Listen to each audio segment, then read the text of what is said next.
Entonces, ese quehacer interno de poder uno vivir y estudiar y hacer lo que quiera, pues eso es importante. Lo otro me pasó con la música. Yo cuando tenía 14, 15 años, sí, cuando estaba en lo equivalente a noveno, actualmente dije que si no perdía ninguna materia me regalaran una guitarra, ¿sí? Y yo quería tocar guitarra porque a mí el primo vago de la familia tocaba guitarra y entonces yo también puedo tocar guitarra y me llama la atención y me tocó hacer huelga y todo porque mi papá no quería la guitarra porque me volvía un serenatero, trasnochador, tomar trago, muchas cosas que se relacionan con la música mal entendida, ¿sí? Y sin embargo era algo que me nacía profundamente allá adentro. Y lo peleé hasta que hice eso y luego, bueno, pues ya me metí con el piano y otras cosas más. Pero yo creo que esa satisfacción de escuchar la voz interna por encima de cualquier cosa tiene que ser absolutamente vital.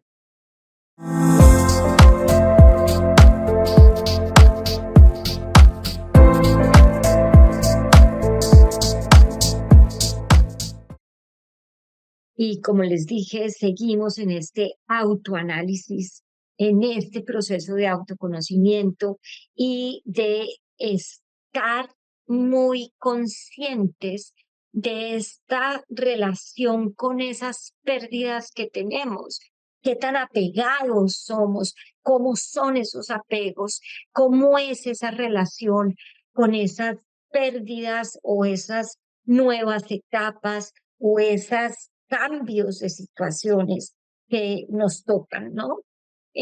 Seguimos conversando con Oscar, con Rebeca y con Ricardo. Bienvenidos.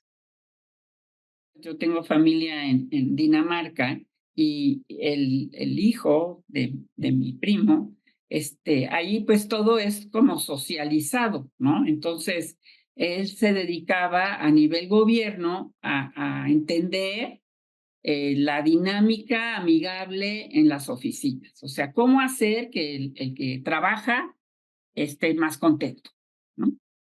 Y decía que cuando estaba en ese proceso, pues lo que más trabajo les costaba era cuando tenían que despedir a alguien, ¿no?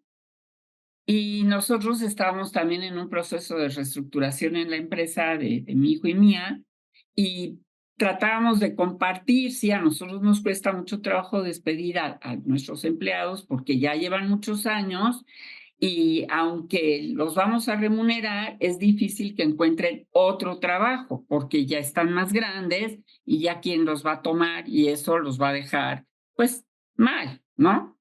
Económicamente, porque por más que los remuneres, pues de aquí a que se mueran no les va a alcanzar. Y él decía, no, aquí ese no es el problema, y a eso voy con lo que tú estás diciendo.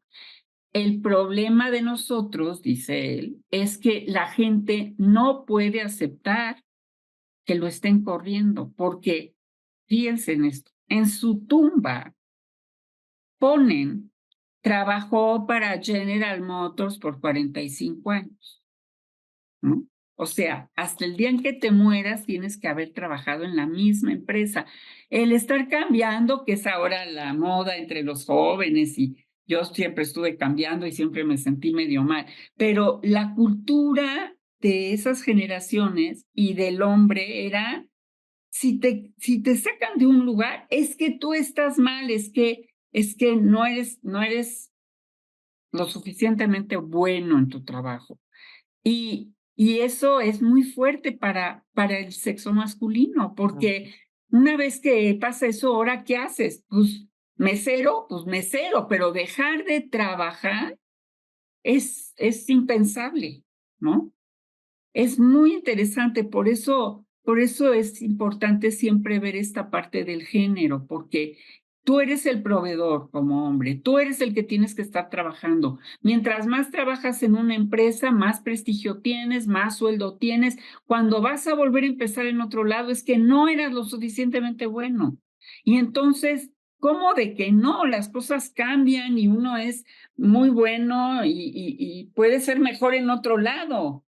Pero todo eso que vivimos de nuestros padres, es que ahí te tienes que quedar, ahí estás bien, y te van a ir subiendo el sueldo y tú aguanta, y todas esas cosas son las que a mí me gustaría explorar en ustedes, porque sí, para muchos hombres el trabajo es mi fuga. Yo no puedo estar en la casa si no trabajo. ¿Qué voy a hacer todo el día con mi esposa y mis hijos? O no soy nadie si no trabajo. O todos estos, como, no sé, preceptos culturales muchas veces. ¿Qué opinas? Dime, Ricardo. También muy interesante el tema. Yo creo que en eso hay de todo. Hay de todo. Yo puedo compartirles más bien mi experiencia personal. Sí, yo termino la universidad y entro a un concurso y entro a trabajar a la ESO, a la Exxon, que en ese momento era la empresa más grande del mundo. Sí, y me pagaban mejor era el que mejor me pagaban de todos los compañeros. Y llego y entro allá y veo a la gente, todos levitaban, ¿no? Levitaban porque se sentían, pues, como si, bueno, Soñados. yo creo que más que los dueños de la empresa, cuando no tenían ni media acción, pero era algo como una meta muy importante que había. Segundo, encontré mi primer trabajo tenía que viajar por todo el país visitando las estaciones de servicio de las gasolineras, sí, para capacitar a los que llaman los isleros, para ofrecer un aceite nuevo que había salido al mercado. Y entonces tenía que viajar por todos lados. Bueno, listo, y al regreso fui a presentar la cuenta de gastos, de cuenta de mis gastos, y la persona dice, se abrió los ojos, dice, uy, ¿usted gastó esto? Y si yo me aceleré, el corazón me dije, se me fue la mano. Digo, todo lo contrario, usted no gastó, sino esto nomás no puede ser. Pues yo, ¿cómo así? Que no sé qué. Yo, no, pues yo almorzaba igual, yo acababa de salir de la universidad, pues yo tenía, mi almuerzo era el del presupuesto de un estudiante. Y descubrí que en esa empresa todo el mundo gastaba lo más alto que pudiera. Inclusive en el plato en los restaurantes ni siquiera se fijaban que era no a comer, sino veían el más caro, eso lo pedían. Ni siquiera se fijaban si eso era, si les gustaba o no, si esta vaina, que esto qué es. O sea, como un mundo del derroche, del ego en su máxima prioridad, sin necesidad, porque yo si es otro empleado igual, presidente de la compañía en Colombia es un empleado igual que yo, simplemente que tiene muchísimo más sueldo y más experiencia, pero es simplemente lo mismo. Ahora bien, y llegó un momento en que dije, oiga, mire, yo estudié esta carrera y yo quiero trabajar en mi carrera, ¿sí? Y en un momento determinado me trasladaron a Cartagena. Sí, estando en Cartagena, yo le preguntaba algunas cosas al que era el jefe mío y él me decía, pues mire, consulte el manual que ahí dice qué es lo que hay que hacer. Entonces dije, para consultar un manual y decir que lo que tiene que hacer no tengo que haber estudiado en la universidad, que eso lo puede hacer un bachiller, una persona que sepa leer y que sepa implementar eso. Entonces me sentía subutilizado.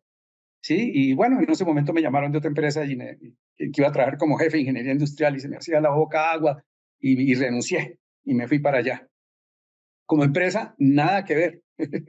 Nada que ver como tal, pero en ese momento yo quería, eso era algo que yo pensaba desde mucho tiempo antes.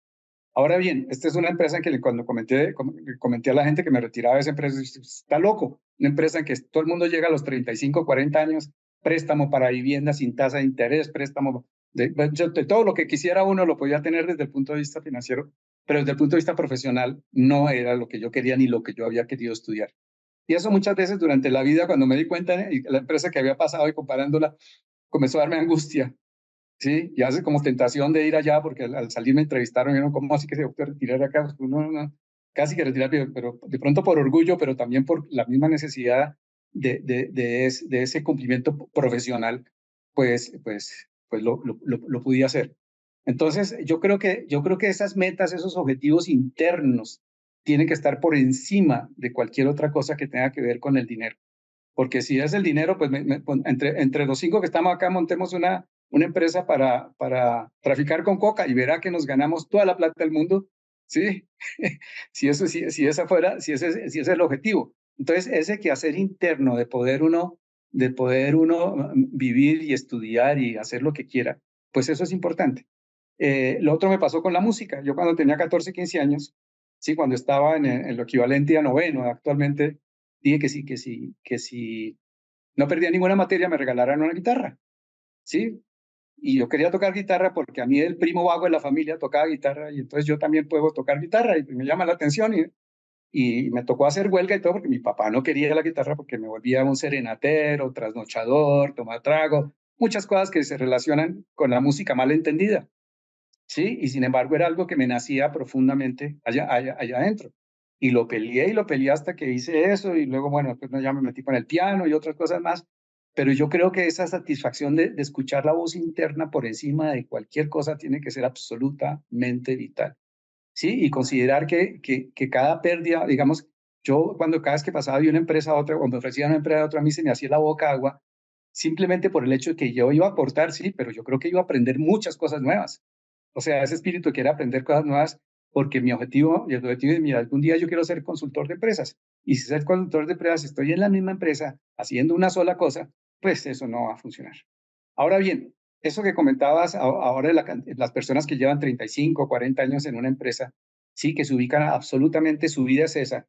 Y eso es como tener una visión de túnel, ¿no? Y si esa empresa es muy prestigiosa y le pagan muy bien, es como si no existiera nada más en el planeta, ¿sí? Y eso le dan demasiada importancia en sentir que eso es más importante que su mismo hogar, que es el caso que comentaba Oscar, de pronto la persona que está apegadísima a algo y siente que su trabajo es la razón de ser de su vida. Y entonces llega un momento en que en que eso cae, y hay muchas personas que han estudiado carreras que no son las carreras que son, trabajan en cosas que no.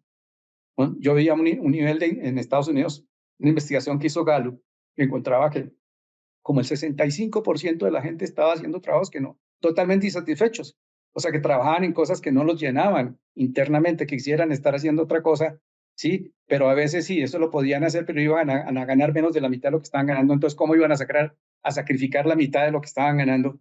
Mantener el estatus era más importante que la satisfacción de estar haciendo realmente lo que les llega ya, lo que les llega así en el alma.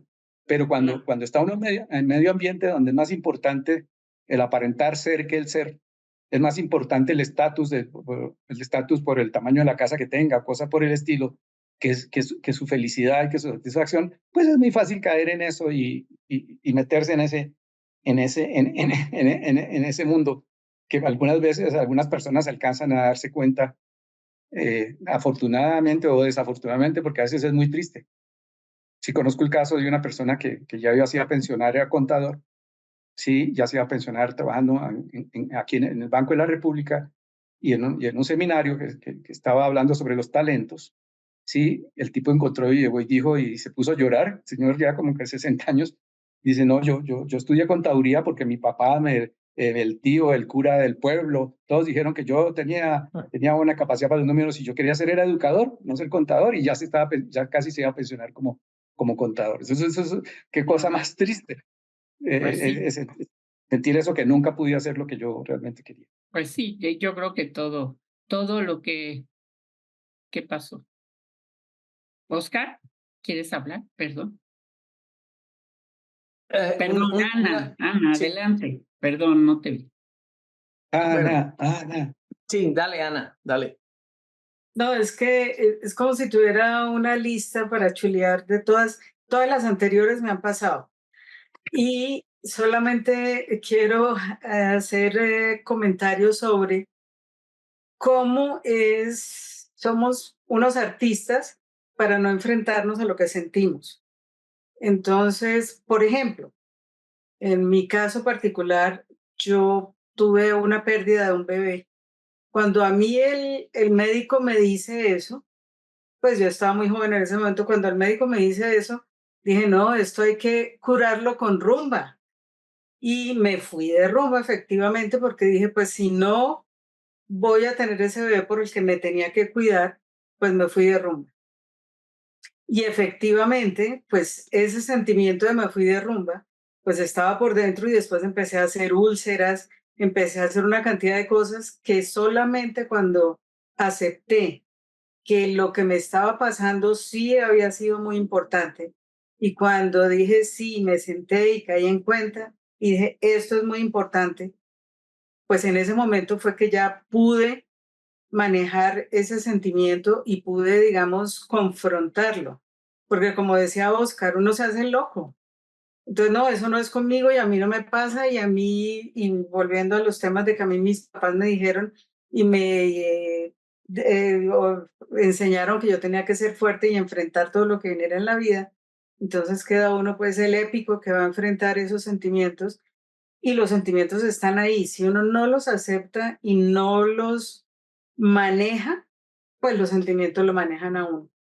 Y por eso, pues, ese punto me parece tremendamente importante, es decir, el llegar a aceptar que uno tiene que sentirse triste, porque pues es que eso no está mal. Uno tiene que sentirse triste, uno tiene que sentirse molesto, uno tiene que sentirse, lo que tiene es que aceptar desde mi punto de vista, aceptar eso y de ahí para adelante empezarlo a manejar.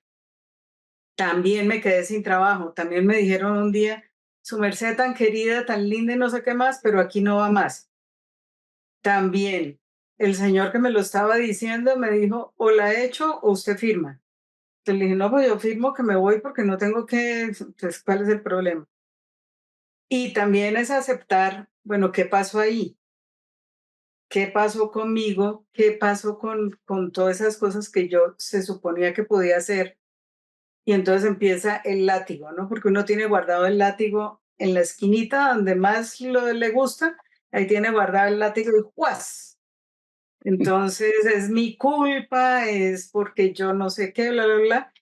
Y es también aceptar, bueno, puede haber sido un error mío y mirar si fue el error de parte de uno o simplemente no cuadramos.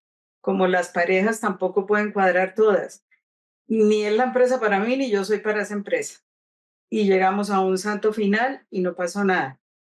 También estuve del lado de Oscar, que me tocó sacar gente. O sea, aquí donde estoy he tenido que, pues he estado en liquidaciones de 3 empresas y esa para mí sí fue de las peores, porque es oír a una persona que me está contando sus planes sabiendo que él tenía que salir de la compañía. Eso es una cosa muy difícil de manejar, porque pues la gente no tiene por qué saber qué está pasando dentro de una empresa, pero pues a mí era la que me tocaba ir a decirles a esas personas, ya no va más. Y viajar por todo el país también a decirles, ya no va más. Pero en la medida en que para mí, es decir, en ese caso, pues sí, tenía todo el sentimiento y me sentía mal, pero no podía asumir tampoco, ni la culpa era mía de que se fuera a terminar la empresa, ni tampoco podía llegar a solucionarle los problemas emocionales a la otra persona, sino acompañarlo a que los entendiera. Entonces, a lo largo de esta vida, y de pronto a nosotras las mujeres nos queda un poquito más fácil aceptar esos sentimientos y aceptar que eso está pasando y cómo manejarlo, que a los señores, porque pues les han enseñado, señores, no, ustedes, los hombres no lloran. Entonces, en el caso nuestro, pues probablemente nos queda un poquito más fácil, pero lo importante es aceptar lo que se está sintiendo. Ahora, para las mujeres también nosotros somos de amigas y nos apoyamos entre las amigas y vamos y lloramos donde las amigas y todo eso. Los señores no son tan de eso y por eso les cuesta mucho más trabajo también perder los trabajos, porque eso da un estatus que si ya no existe el trabajo, pues como digo yo en algunas reuniones en donde he manejado de gente que para preparar para el retiro, pues el vicepresidente llega a su casa y ni el perro lo saluda porque nunca lo ha visto. Entonces, es entender que eso también puede llegar a pasar y que eso se va a sentir y aceptar que se tiene que sentir. Y para más experiencias, entonces en la próxima. Sí, Sí, yo mire, creo yo que creo es que importantísimo lo que estás diciendo, o sea, la aceptación de las emociones. Tenemos mil escapes de... Yo me acuerdo, mi esposo quedó huérfano de padre a los 8 y de madre a los 14 o 13 y nunca los procesó, nunca, por todas estas cosas. No llores y lloras hoy, pero ya mañana no, en fin. Y una vez me dijo, estuvo bien que mi mamá se muriera porque era demasiado sobreprotectora. A mí se me hizo un hoyo en el estómago porque es obviamente una defensa para no extrañarla, porque a mí me lo dijo cuando ya tenía, no sé, 25 años o más. Y No, yo no tuve palabras para decirle porque tampoco tenía ni la inteligencia ni nada, pero se me quedó grabadísimo. Eso es, yo estoy haciendo lo que mi mamá quería que hiciera, lo que mi papá, yo lo estoy haciendo así, lo estoy haciendo bien, me meto a trabajar, me evado, me pongo a bailar, pero esto te va a regresar.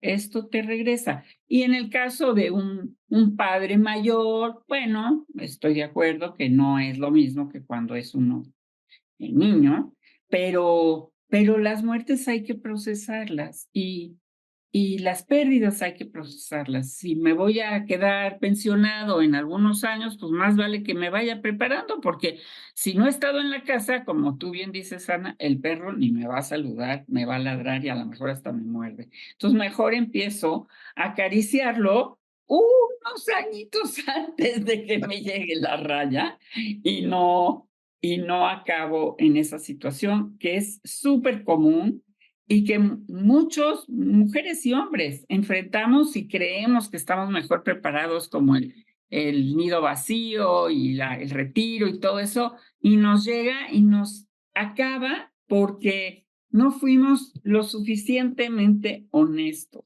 por nuestras emociones. No es fácil para nadie, pero es cierto, las mujeres tenemos más madera, creo yo. No sé, Mire, Ricardo, ¿quieres decir yo algo? creo que en los hombres ese apego al trabajo y al estatus y a ese tipo de cosas, sí, lo que hace es generar un volcán adentro que en el momento que no se tenga es grave. En este momento me acuerdo de un caso de una amiga que era una politóloga, profesora del tema, casada con un general del ejército, ¿sí? Y comentaba que el día que llamó el presidente de la República, llamó a decirle, no va más, o sea, decirle, pasa a retiro. Ella me comentaba que el tipo había sido, o sea la angustia, la ansiedad, el sentirse que, ¿cómo así si hasta el día anterior tenía carro blindado y con guardaespaldas y mandaba 20,000 personas y llegar a la casa y sentirse que ya no tiene nada de eso en lo que había colocado su valía en su parte externa, que me encontró con un trabajo dificilísimo que tuvo que hacer ella para ayudarle a salir adelante. Y entonces me contó que en muchos casos así de personas, en el caso de militares, que habían puesto absolutamente toda su valía a eso y de pronto les sucedían casos que muchos no salían adelante y se suicidaban. Se suicidaban porque decían, ya mi vida no tiene ningún valor, porque ¿cómo así? Si ya antes todo... O sea, nunca se habían mirado para adentro. Para mí ha habido dos casos que he coincidido con cuestiones financieras duras, pero que me ayudaron muchísimo por coincidencia. Es como si hubiera llegado el antídoto inmediatamente después de que sucede esto. El primero fue, llegó un libro que yo tenía en la biblioteca guardado y me dio por llegar a buscar un libro y lo abrí. ¡Pah! Un librito que se llama A los pies del maestro, de Jiddu Krishnamurti. Ese libro de Jiddu Krishnamurti, A los pies del maestro, y en la página que abrí decía, mire, las personas que están en el camino espiritual, de verdad, la vida les quita lo que les estorba para ese desarrollo espiritual. Y me leo ese libro y me di cuenta que yo llevaba una vida que no me mucho para afuera y poco para adentro, ¿sí? Y que eso que estaba sucediendo era para decirle, oiga, no le pierda tiempo a eso, dedíquese a las cosas más importantes que su vida y su desarrollo espiritual puede haber algo más importante, es eso. Y posteriormente también, en otro caso, así muy parecido, ¡pum! Me llega algo que está hablando del estoicismo. Y entonces en el estoicismo me llega y habla del Zenón de Sitio, que fue el fundador, fue un comerciante de Chipre, comerciante muy rico. Le iba muy bien y todo el tiempo pues dedicado a su comercio.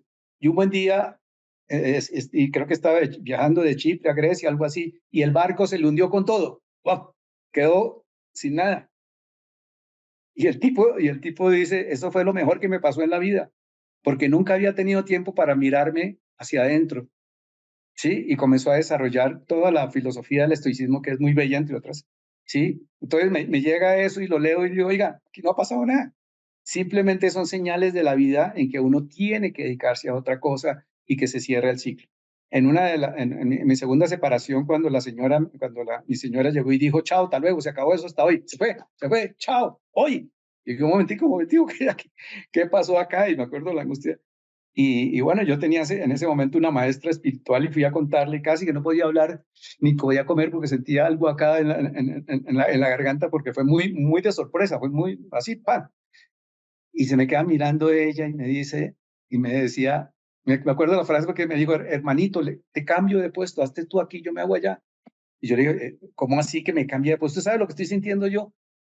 Sí, hermanito, pero es que tú no te acabas de dar cuenta que hay un ciclo que se te cerró, ¿sí? Y quieres quedarte apegado a un ciclo cuando la vida te está diciendo que tienes que evolucionar, es un nuevo paso en la vida, que lo que aprendiste ya lo aprendiste y te están dando es la oportunidad más fácil porque el ciclo ya se terminó. Y yo en ese momento, esta vieja está como medio, porque claro, yo solamente pensaba en lo que yo sentía dentro, ¿no? Que era como injusto conmigo, que a mí me pasara eso. ¿Sí? Que me rechazaran así de esa manera y resulta que al poco tiempo verifiqué que eso que me decía ella era totalmente cierto. Pues sí, Entonces, perdón, creo que tenemos que ir cerrando un poquito, porque ya se nos está acabando el tiempo y son muchos los temas y las maneras de verlo, creo que todas son súper valiosas, pero Constanza, ¿quieres agregar algo? Sí, como siempre, pues estas sesiones de estos señores que nos hablan con tanta, digamos que profundidad de sus sentimientos. A veces porque los ponemos contra las cuerdas, pero que lo hacen y pienso que aquí hay algo muy valioso que sucede. Yo no sé si ellos lo sienten y sienten al reflexionar después de que nos comentan o hablan de estos temas, si sienten, y eso será para otra sesión, ¿qué les ha aportado estas sesiones? Hablar de todos estos temas. Quiero darle 5 minutos la palabra a Fernanda, que muy formalmente ha escuchado todo esto y nos quiere dar 2 minutos de lo que ella piensa que ha escuchado aquí para dar el cierre. Después te paso la palabra, Rebe. Bueno, mil gracias a ustedes por permitirme escucharlos. La verdad, enriquecedor el espacio, Ricardo y Rebeca, que han sido los que más han intervenido, al igual que Oscar.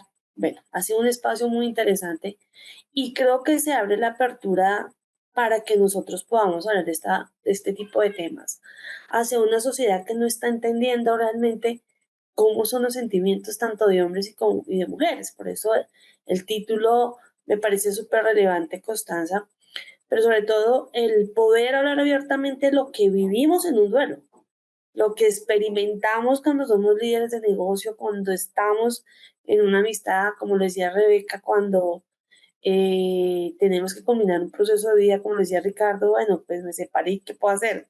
Ya no puedo hacer más y hay que avanzar, pero entendiendo la lección. Entonces creería, Cody, que sería bueno sacar unas notas de este tipo de conversaciones para llevarlos a un blog más formal y que la gente empiece a leer todas estas experiencias. Si ustedes no los permiten que ustedes sean protagonistas, obviamente no con sus nombres, para que esto tenga mayor relevancia y que poder sensibilizar realmente el mundo emocional que estamos viviendo hoy en día, que nos está costando entenderlo.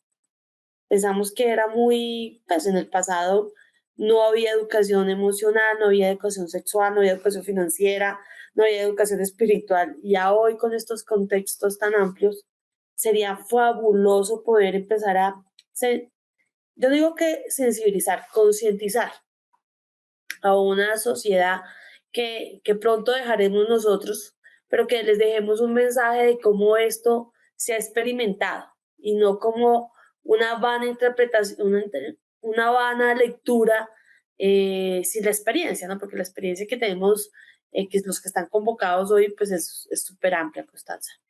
De verdad, mil gracias. Fernanda, mil gracias. Y bueno, ella, les quiero contar que muy juiciosa, tiene prendida una aplicación de inteligencia artificial que está tomando al lado de la pantalla, está tomando el texto. Ella va a transformarnos este texto en seguramente un artículo que va a escribir sobre esta sesión específicamente. Se las pasaré.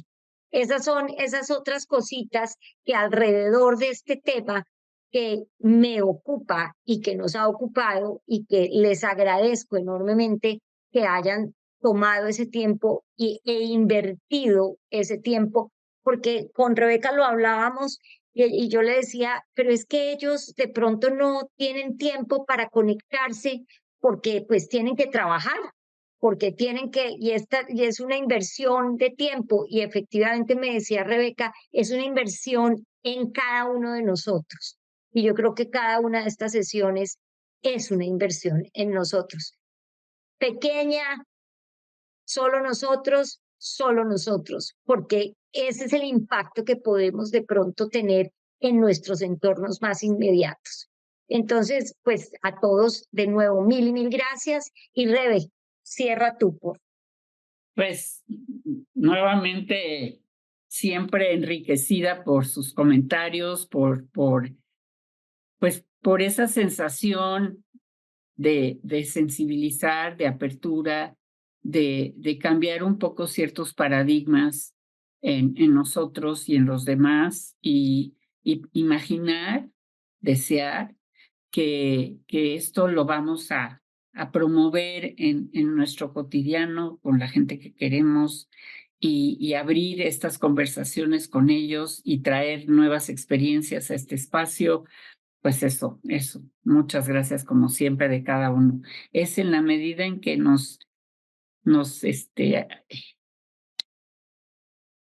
tengamos el valor de abrir nuestras experiencias pasadas. Yo te agradezco mucho, Ana, porque ese tipo de experiencias que uno vivió y que les sirvieron a uno, pero no siempre está uno listo para compartir con los demás, porque siempre han sido fuertes, dolorosas, pero muy liberadoras, y que nos dan a nosotros pues un poco el permiso de compartir también y de rehusar y seguir tu ejemplo.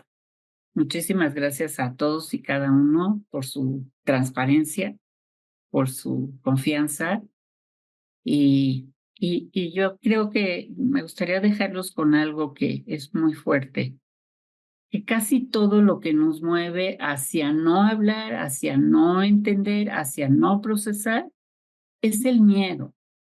Nos da mucho miedo hacerlo, miedo a ver lo vulnerable que somos, pero somos.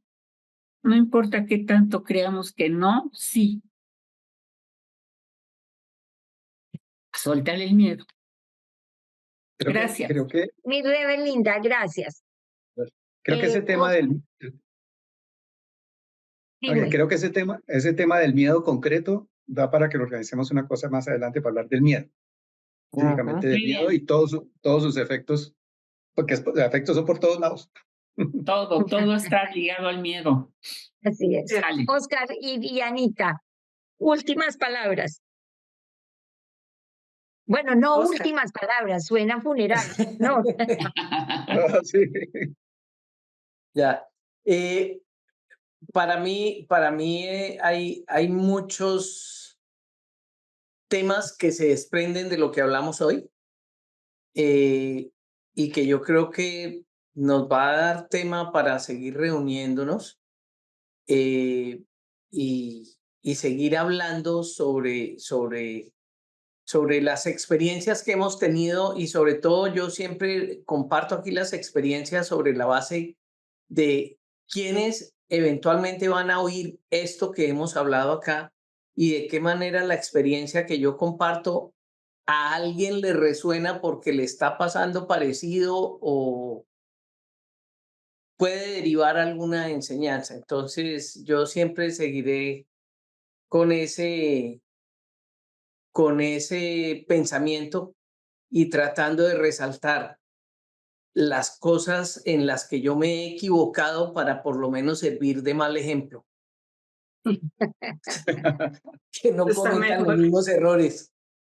Anita, tu tema de la semana entrante es análisis de nuestras percepciones y relaciones con el machismo y el feminismo, comprendiendo su influencia en nuestras vidas. Es la sesión que moderará Ana. Sí, y más que lo que le decía Constanza, más que machismo y feminismo, es masculinidad y feminidad, porque es que son cosas distintas. Vamos a ver cómo nos va la semana entrante, pero pues son dos enfoques distintos, aunque pueden encontrarse en alguna parte tanto el feminismo como el machismo. Y de todas maneras, yo como Oscar, en la medida en que las experiencias por las que hemos pasado, en mi caso particular, siempre me pongo de ejemplo yo, porque pues de ahí para adelante ya es otra cosa. Ya es cada uno cómo mira sus cosas, pero solamente contar cómo nos ha ido. Eso. Mil Perfecto. gracias, mil gracias. Mil a todos. gracias y hasta el próximo martes. Ok, Besos. listo. Chao. Besos, Que estén muy bien. gracias. Gracias. Gracias. Chao.